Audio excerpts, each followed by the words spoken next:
Alors, j'ai eu la chance d'effectuer des missions sur l'emploi des jeunes au niveau de l'Afrique et la situation m'a permis aujourd'hui de présenter ma façon de voir l'entrepreneuriat tout en axant ma réflexion sur les opportunités d'affaires que les jeunes peuvent exploiter aujourd'hui.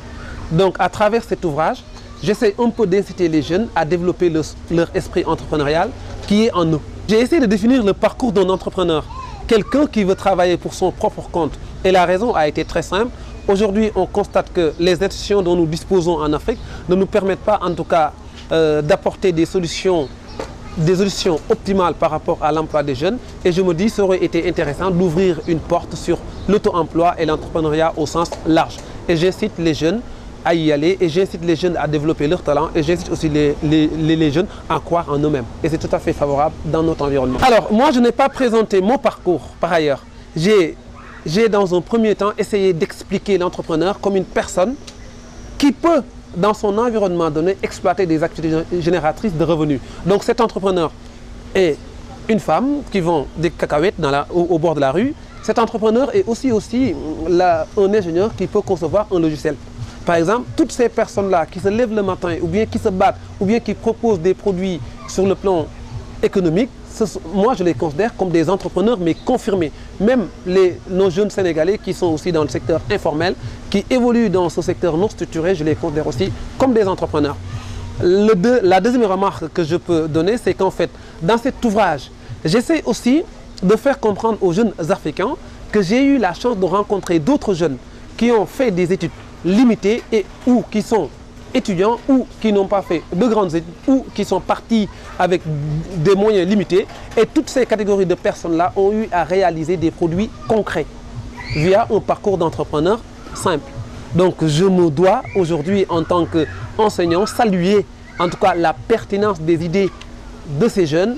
Je me dois aussi et je suis dans l'obligation d'apprécier leur contribution sur le plan économique. Le troisième point peut-être les problématiques liées au financement. Moi, je me dis, dans nos États, nous avons eu la chance d'avoir des mamans qui ont réussi à proposer dans notre économie des produits qui ont déjà marché. Quand je me retrouve dans cet environnement de mamans qui produisent du savon, qui produisent des activités génératrices de revenus, moi, je me sens fier. Donc, je fais un petit appel en disant aux jeunes, ces activités qui se sont développés autour de notre environnement, ça aurait été intéressant de les revoir pour les valoriser. Donc j'invite les jeunes à s'intéresser davantage à ces modèles qui ont réussi. Par rapport au financement toujours, j'ai voulu lancer un appel sur un système qui est instauré au Sénégal, qui a fait ses preuves, à savoir le bëccëg juróom. C'est-à-dire vous n'avez pas la possibilité de financer votre produit, vous n'avez pas la capacité financière et vous la financez à partir d'une méthode qui vous permet de payer tous les jours au lieu d'avoir des remboursements mensuels. Beaucoup de femmes ont réussi aujourd'hui à financer des activités à partir de ce modèle et beaucoup d'entrepreneurs aussi ont réussi aujourd'hui à réaliser des profits par rapport à ce modèle. Donc le message, il est très simple. Essayons de voir les systèmes qui ont été développés auparavant par nos aînés pour essayer de les valoriser. Donc je suis dans l'entrepreneuriat, oui, mais dans l'entrepreneuriat qui nous permet d'exploiter au mieux nos ressources locales. Il faudrait que les jeunes comprennent que l'environnement est favorable pour tous. Ça, c'est un point qui est très intéressant. Mais il faudrait aussi que les chefs d'entreprise qui ont réussi au Sénégal, qui ont fait fortune au Sénégal, qui ont fait fortune en Afrique, essayent aussi de s'intéresser à cette question entrepreneuriale. Parce que si aujourd'hui, nous avons la possibilité d'avoir un savoir-faire reconnu, c'est que c'est le Sénégal qui nous a donné, en tout cas cet outil.